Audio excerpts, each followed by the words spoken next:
सभी CEC, UGC, Gurukul दर्शकों को मेरा नमस्कार। कार्मिक रसायन शास्त्र या ऑर्गेनिक केमिस्ट्री के हिंदी माध्यम के व्याख्यान श्रृंखला ऑर्गेनिक कॉन्सेप्ट्स के पिछले भाग में हमने हाइपर कॉन्जुगेशन के बारे में जाना। लर्नर्स, आज के इस लेक्चर में हम एक नया ऑर्गेनिक कॉन्सेप्ट एरोमेटिसिटी या एरोमेटिकता और एंटी एरोमेटिसिटी या एंटी एरोमेटिकता के ऊपर अध्ययन करेंगे। एरोमेटिसिटी या एंटी एरोमेटिसिटी किस प्रकार के ऑर्गेनिक मॉलिक्यूल्स में होती है? एरोमेटिक कंपाउंड्स एरोमेटिक कैरेक्टर्स क्यों दिखाते हैं? एरोमेटिसिटी क्यों शो करते हैं? उसका रीजन क्या है? एरोमेटिक कंपाउंड्स कितने प्रकार के होते हैं एरोमेटिसिटी के आधार पर? एन्युलिन्स किसे कहते हैं? पॉलीसाइक्लिक ऑर्गेनिक कंपाउंड्स कितने प्रकार के होते हैं, उनकी डेफिनेशन क्या है? और अलग और अनेक प्रकार के rules, Hückel's rules, Craig rule और फ्रॉस्ट सर्कल रूल के आधार पर हम जानेंगे कि एरोमेटिक और एंटी एरोमेटिक या नॉन एरोमेटिक कंपाउंड्स किसे कहते हैं और उन्हें किस प्रकार से इस मैथमेटिकल एक्सप्रेशंस के द्वारा, इन विभिन्न नियमों के द्वारा हम ज्ञात कर सकते हैं, हम जान सकते हैं कि कौन सा एरोमेटिक कंपाउंड या कौन सा ऑर्गेनिक कंपाउंड एरोमेटिक है, नॉन एरोमेटिक है या एंटी एरोमेटिक है। लर्नर्स, एरोमेटिसिटी या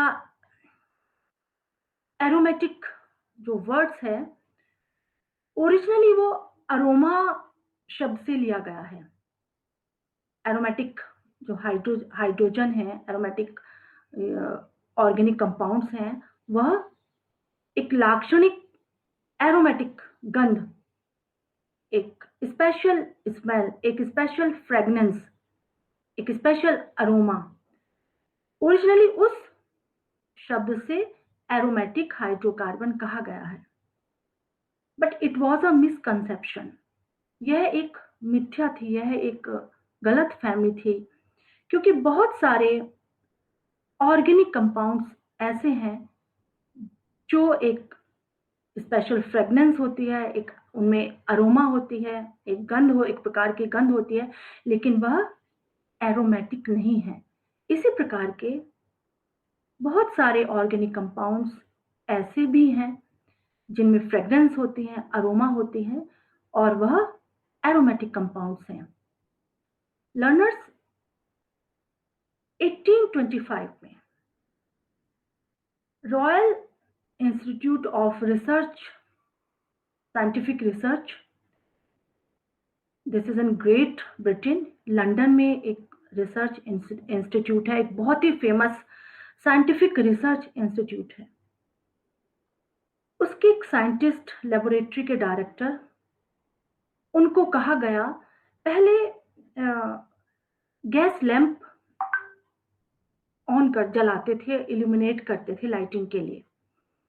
तो उस गैस लैंप से जो ब्लैक रेसिड्यू या एक काले रंग की जो कालिक ब्लैक रेसिड्यू डिपॉजिट होता था, उनको कहा गया कि आप इस ब्लैक रेसिड्यू को एनालाइज कीजिए। उनको बोला गया कि इसको आप एनालाइज करो। उन्होंने उस ब्लैक रेसिड्यू को एनालाइज करा और एक मॉलिक्यूल लिक्विड फॉर्म में उन्होंने आइडेंटिफाई किया और उन्होंने देखा कि उस मॉलिक्यूल में जो ब्लैक रेसिड्यू से उन्होंने आइसोलेट किया था, एनालाइज करा था, उसमें कार्बन और हाइड्रोजन से बना हुआ था। उस मॉलिक्यूल का नाम उन्होंने बाइकार्बोरेट रखा और इसके बाद अनेक वैज्ञानिकों ने, अनेक साइंटिस्ट ने इस बाइकार्बोरेट को अनेक नाम से जाना, अनेक नाम से इनको शो करा। बेंजीन के नाम से हम सभी जानते हैं, यह है बाइकार्बोरेट, जो कैक्युले ने 1865 में दिया था। और उन्होंने इस फॉर्म को, कैक्युले के स्ट्रक्चर को डिस्कवर करा था इन अ डे ड्रीम, सपने में डिस्कवर करा था इस कैक्युले के स्ट्रक्चर को, कि उन्होंने ड्रीम देखा कि एक सर्पेंट सांप अपनी टेल को लेकर और ऐसे रिंग के फॉर्म में रोटेट होकर एक रिंग बना रहा है।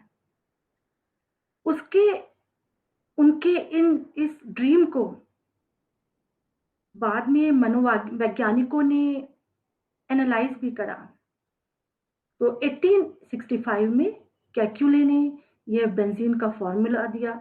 इसके बाद 1867 Claus diagonal formula and Armstrong formula 1887, यह सभी बेंजीन के स्ट्रक्चर है।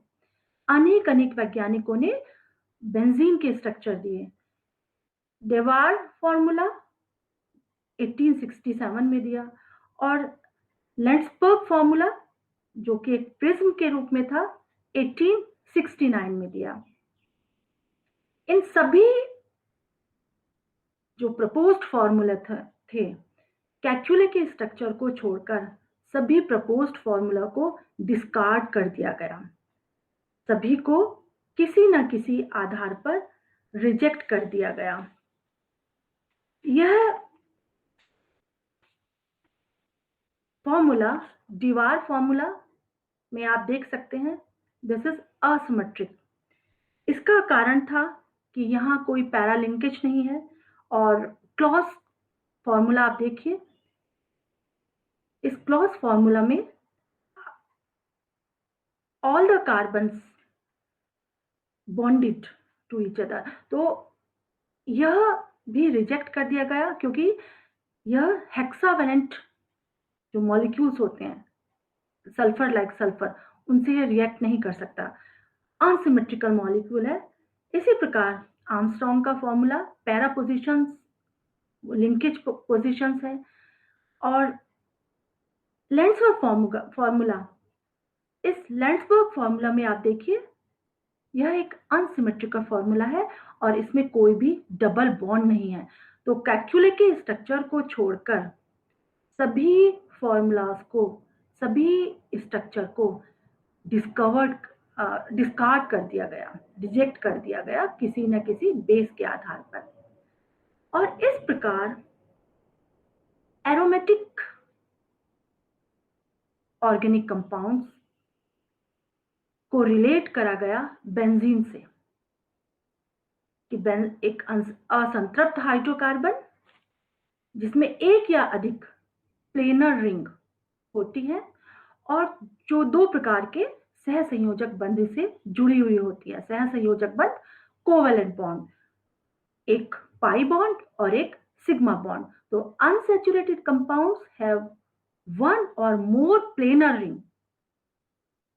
Planar ring, just remember planar ring. तो आप हमेशा याद रखिएगा, वह अनसैचुरेटेड कंपाउंड जिसमें एक या अधिक प्लेनर रिंग हो और दोनों प्लेनर रिंग दो अलग प्रकार के कोवेलेंट बॉन्ड से जुड़ी हुई हो, सिग्मा और पाई बॉन्ड से जुड़ी हुई हो।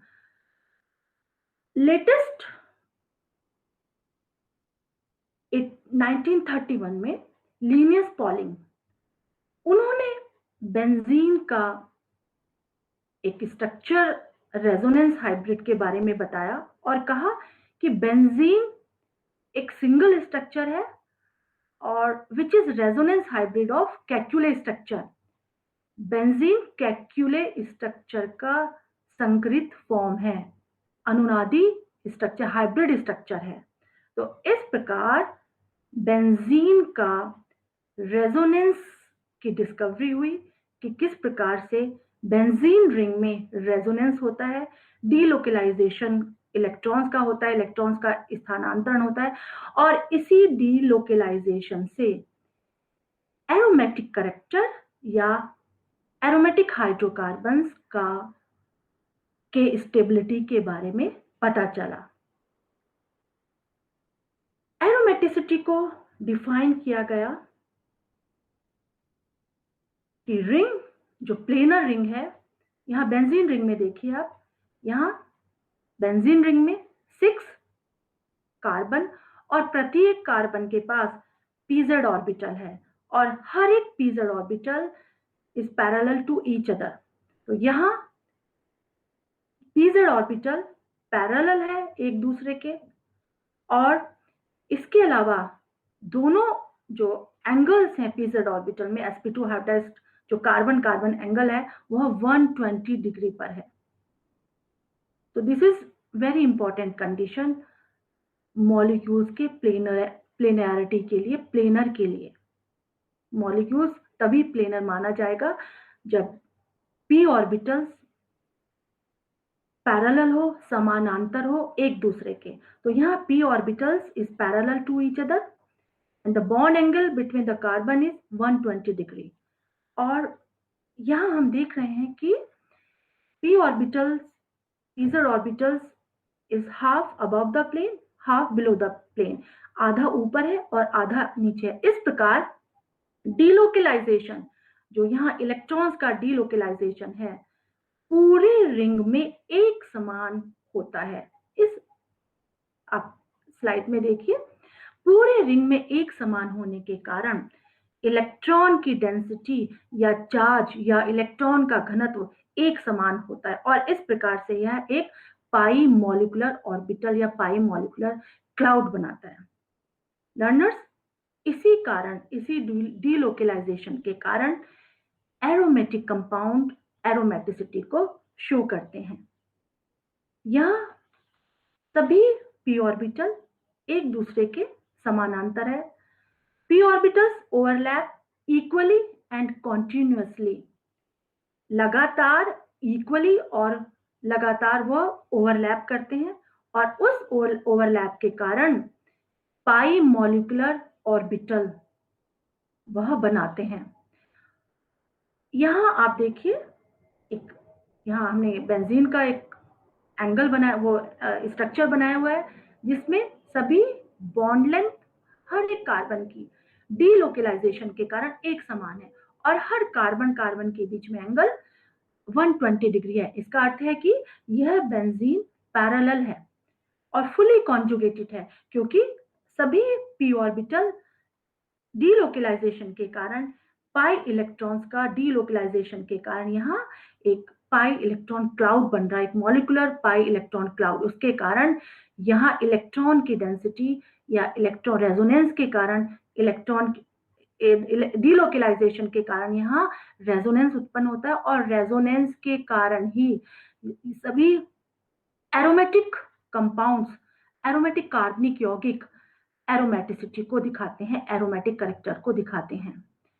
लर्नर्स, ये पाई मॉलिक्यूलर ऑर्बिटल या पाई आणविक कक्षक जो ऑर्बिटल है वह हाफ प्लेन के ऊपर और हाफ प्लेन के नीचे, उसकी ओवरलैपिंग के कारण ही यहाँ पाई मॉलिक्यूलर बनता है और इसी के कारण जो इलेक्ट्रॉन है वह पूर्ण रूप से रिंग में डीलोकलाइज्ड होता है और इसी के कारण इलेक्ट्रॉन की डेंसिटी भी एक समान होती है। और डीलोकलाइजेशन के कारण, इस डीलोकलाइजेशन होता है क्योंकि रिंग में कॉन्जुगेशन है, कॉन्जुगेटेड रिंग है, ऑल्टरनेट अल्फा, वो ऑल्टरनेट सिग्मा और पाई बंध है और इसी के कारण डीलोकलाइजेशन के कारण इलेक्ट्रॉन के स्थानांतरण के कारण वहां रेजोनेंस उत्पन्न होता है और रेजोनेंस उत्पन्न होने के कारण मॉलिक्यूल में रेजोनेंस एनर्जी बनती है और या इस रेजोनेंस एनर्जी को हम डीलोकलाइजेशन एनर्जी भी कहते हैं। लर्नर्स, इसी रेजोनेंस एनर्जी या डीलोकलाइजेशन एनर्जी के कारण ही मॉलिक्यूल में स्टेबिलिटी उत्पन्न होती है। तो रेजोनेंस एनर्जी और delocalization energy in aromatic compounds gives extra stability to molecule, extra stability देता है यह मॉलिक्यूल को। यहाँ स्थानीकरण के कारण इलेक्ट्रॉन का घनत्व एक ग्रेटर एरिया में फैलता है, क्योंकि इलेक्ट्रॉन का डीलोकेलाइजेशन हो रहा है। इलेक्ट्रॉन के डीलोकेलाइजेशन के कारण इलेक्ट्रॉन की डेंसिटी ऑल ओवर मॉलिक्यूल में एक ग्रेटर वॉल्यूम पे, ग्रेटर एरिया में फैलती है। इलेक्ट्रॉन, इसके कारण इलेक्ट्रॉन का जो चार्ज है, इलेक्ट्रॉन की डेंसिटी है, ग्रेटर डीलोकेलाइजेशन के कारण, चार्ज डिस्ट्रीब्यूशन के कारण इलेक्ट्रॉन और न्यूक्लियस के बीच में अट्रैक्शन कम होता है, और अट्रैक्शन कम होता है, लर्नर्स ऑलवेज रिमेंबर, स्टेबिलिटी बढ़ती है। और रेजोनेंस एनर्जी के कारण ही learners delocalisation, resonance energy due to delocalisation of electrons, इसके कारण जो मॉलिक्यूल की पोटेंशियल एनर्जी है, वह पोटेंशियल एनर्जी कम होती है, और spreading electron densities in greater volume which decreases electron nuclei attraction. Always remember, हमेशा याद रखिएगा learners, this is the main cause of stability of aromatic compound.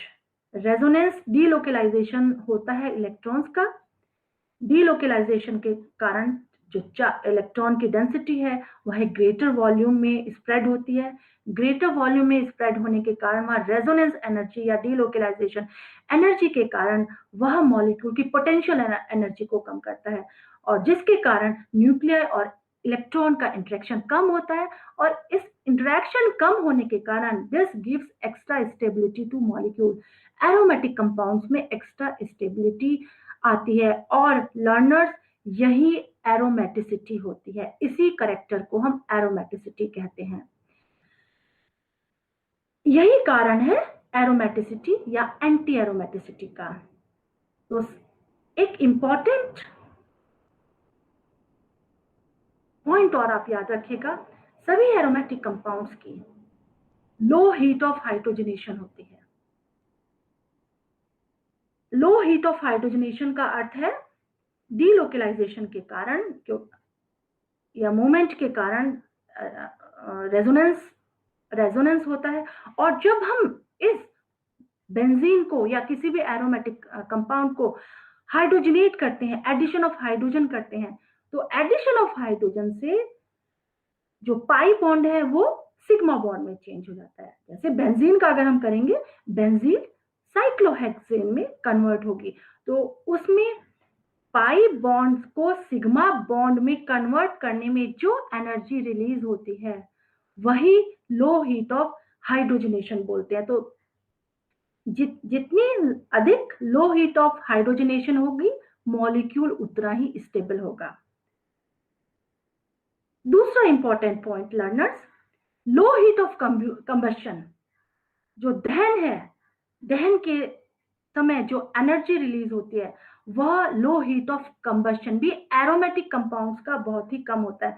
ये बहुत ही इंपॉर्टेंट पॉइंट्स हैं, आपको यू हैव टू मेमोराइज, आपको याद रखने पड़ेंगे कैरेक्टरिस्टिक्स ऑफ एरोमेटिक कंपाउंड्स।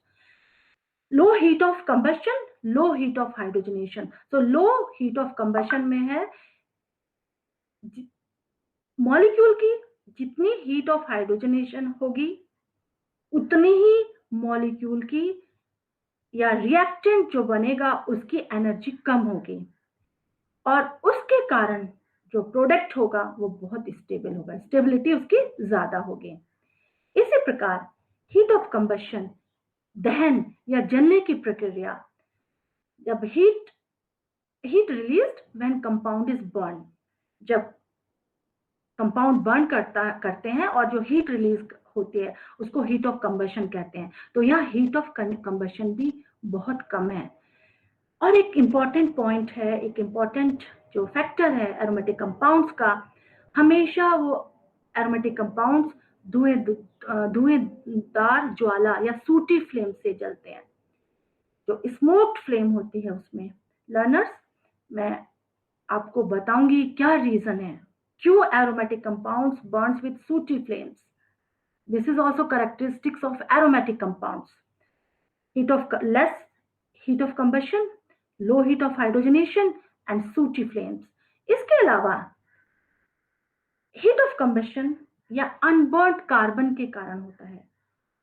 आपने देखा होगा अपने सराउंडिंग्स में टायर्स का जलना या फॉरेस्ट फायर, या हम बहुत ही हम सुनते हैं स्पेशली विंटर्स में, जो फील्ड में जो पुराली या उस तरह का ग्रास जलाते हैं फार्मर्स, वो स्मोक जो निकलता है, दैट इज इनकम्प्लीट कंबशन, उनमें दहन की क्रिया पूरी नहीं होती, अनबर्न्ड कार्बन रह जाता है उनमें।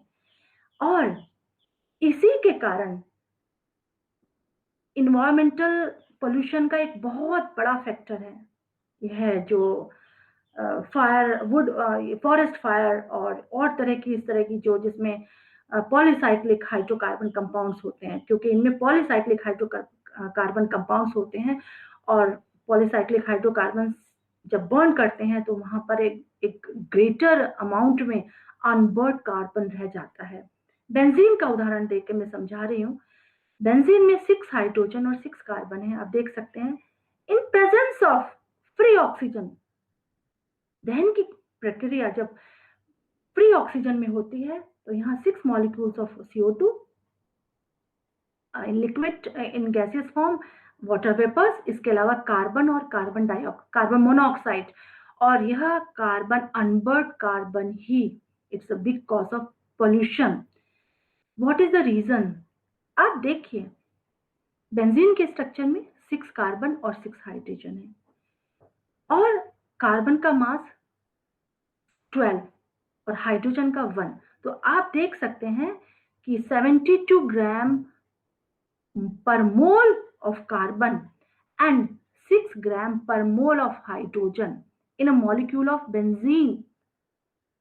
इसका अर्थ है कि 12 टाइम्स मच कार्बन, बेंजीन में 12 टाइम्स ज्यादा कार्बन प्रेजेंट है। तो आप सोच सकते हैं जो पॉलीसाइक्लिक हाइड्रोकार्बन्स होंगे बायोमास में, उनमें कितनी ज्यादा कार्बन कंटेंट होगा, कितना ज्यादा वो पॉल्यूट करेंगे एटमॉस्फेयर को। So this is a main reason, you must remember this. इसी प्रकार एरोमेटिक कंपाउंड्स पोटेशियम परमैंगनेट को डीकलराइज नहीं करते। When we add potassium permanganate in any aromatic compounds, potassium permanganate का कलर पर्पल होता है, वह उसको डीकलराइज नहीं करते। इसी प्रकार K2Cr27 पोटेशियम डाइक्रोमेट, यह येलो कलर का होता है, इसको भी डीकलराइज नहीं करते। इसका अर्थ है कि इसका कलर चेंज नहीं करते। जब हम एरोमेटिक कंपाउंड्स में पोटेशियम परमैंगनेट जो कि एक पर्पल कलर का होता है वो हम ऐड करते हैं तो वह उसका कलर सेम ही रहता है। इसी प्रकार पोटेशियम डाइक्रोमेट अगर हम ऐड करते हैं एरोमेटिक कंपाउंड्स में, उसका कलर भी सेम रहता है, और इसके अलावा हैलोजन एसिड से भी रिएक्ट नहीं करते हैं ये।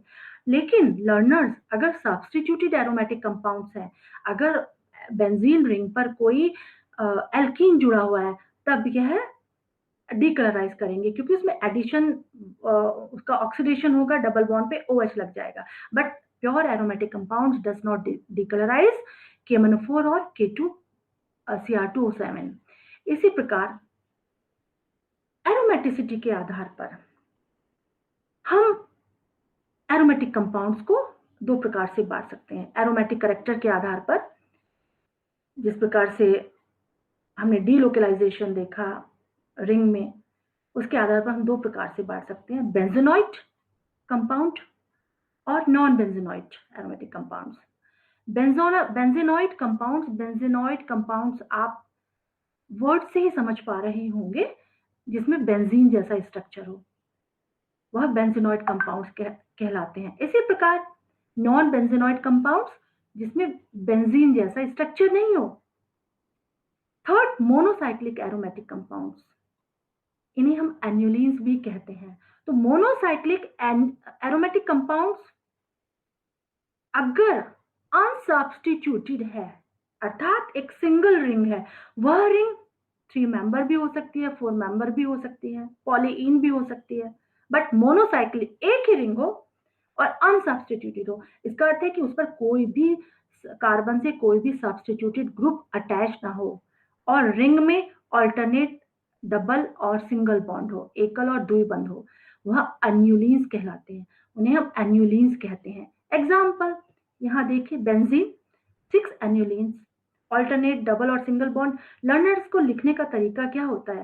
इसको लिखने का वे होता है कि एक ब्रैकेट में आप number of carbon present in the ring, जितने कार्बन प्रेजेंट होंगे रिंग में आप उतने ही कार्बन उस ब्रैकेट के अंदर आप मेंशन करेंगे। जैसे बेंजीन में 6 कार्बन है, यह 6 एन्युलिन्स। इसी प्रकार साइक्लोब्यूटाडाइन में 4 कार्बन है, यह 4 एन्युलिन्स। इसी प्रकार से 8 एन्युलिन्स, ये एक नॉन एरोमेटिक कंपाउंड्स हैं, डिटेल में हम इसका डिस्कस करेंगे।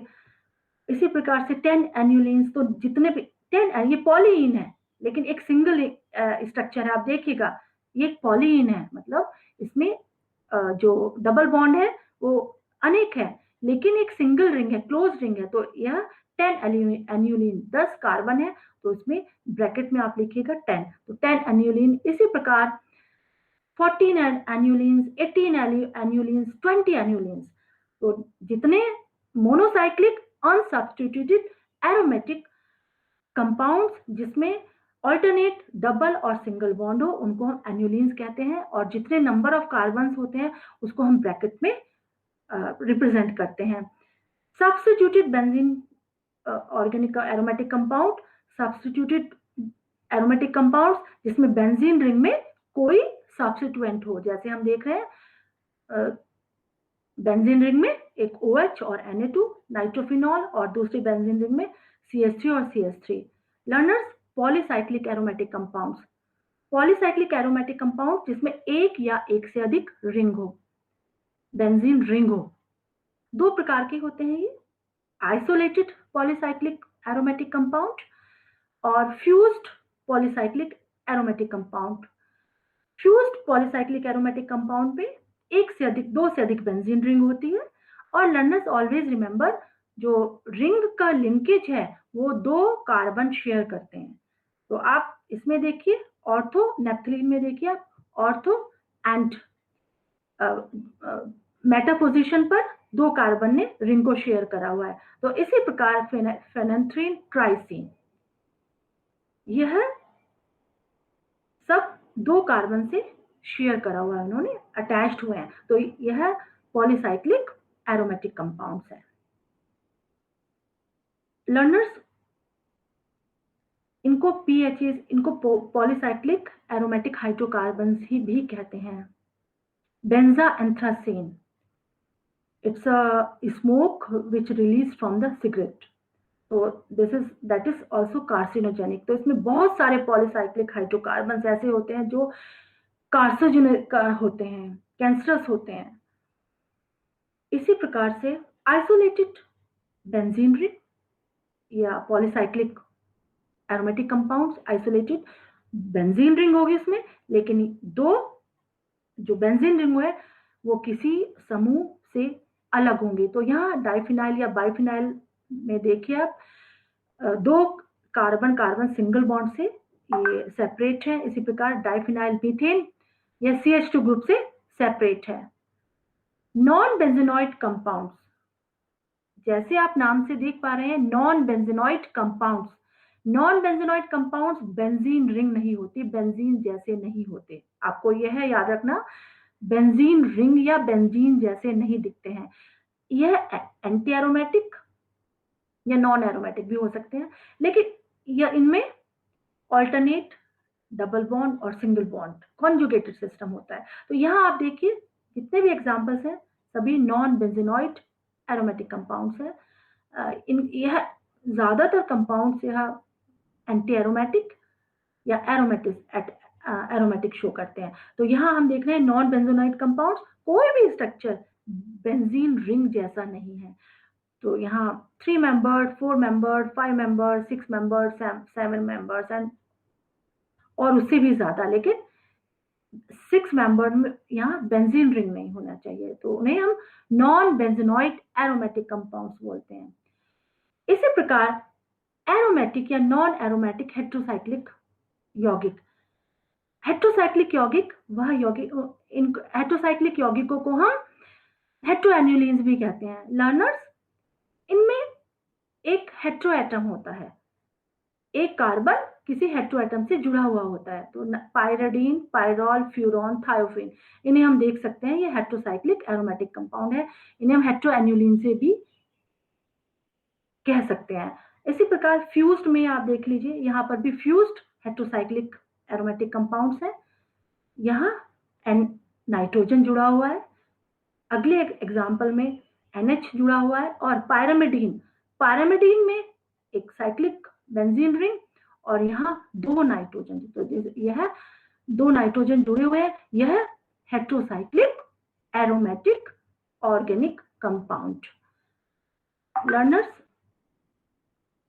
हमने इस लेक्चर में जाना कि किस प्रकार से एरोमेटिक कंपाउंड्स एरोमेटिसिटी को शो करते हैं, स्टेबिलिटी का रीजन क्या है, और कैरेक्टरिस्टिक क्या है एरोमेटिक कंपाउंड्स की, किस प्रकार से कैरेक्टराइज कर सकते हैं।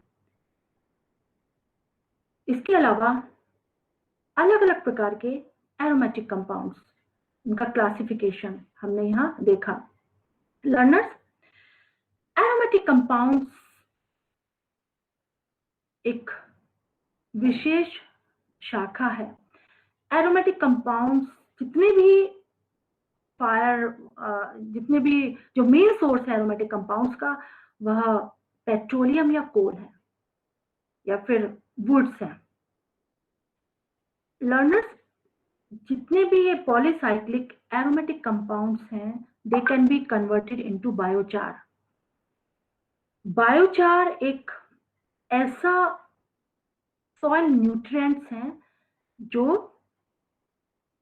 प्लांट जो या बायोमास है, बायोमास में जो पॉली एरोमेटिक हाइड्रोकार्बन्स है, पॉली एरोमेटिक हाइड्रोकार्बन्स चेंज होते हैं बायोचार में।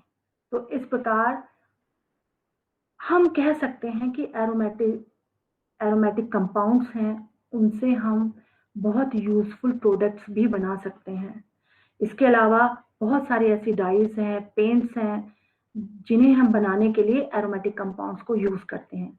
लर्नर्स, नेक्स्ट लेक्चर में हम एरोमेटिसिटी क्या होती है, और एरोमेटिसिटी या एंटी एरोमेटिकता का क्राइटेरिया क्या होता है, हकल्स रूल्स क्या होता है, ये मैथमेटिकल जो वे है हम बता सकें मॉलिक्यूल्स को देखकर कि किस प्रकार से एक कोई एरोमेटिक कंपाउंड एरोमेटिक है, नॉन एरोमेटिक है, या एंटी एरोमेटिक है, इसके बारे में हम चर्चा करेंगे। Thank you.